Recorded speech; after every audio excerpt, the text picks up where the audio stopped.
বাংলাদেশের মিডিয়ার উদ্দেশ্যে একটা কথা বলি।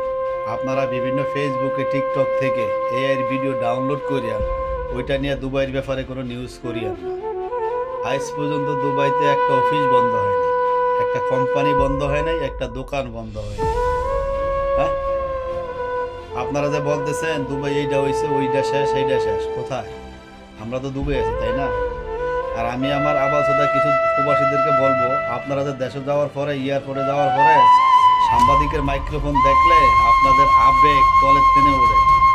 বলেন সব বাঙালি চলিয়া যাইতেছে, তোমার কোন আব্বারা চলিয়া যাইতেছে দেখ। হ্যাঁ, আর যদি ডাবল টাকা দিয়ে টিকিট কেটে তোমার আব্বারা দুবাই চলে আসে, দুবাই যে ফ্লাইটগুলো আসে বর্তমানে, কোন ফ্লাইটটা খালি আছে আইতেছে, কোন ফ্লাইট খালি আইতেছে? আর যদি ডাবল ডাবল টাকা দিয়ে টিকিট কেটে আসতেছে। আবার দেশে কিছু কিছু লোক দেশে যায় দেখি এরপরে বলে হাই হাই শেষ আইসি জানলে বাচ্চি কি রে। হ্যাঁ, প্লিজ প্লিজ উল্টা পাল্টা নিউজ করিয়েন না, লাখ লাখ প্রবাসীকে ধ্বংস করিয়েন। ভালো থাকবেন।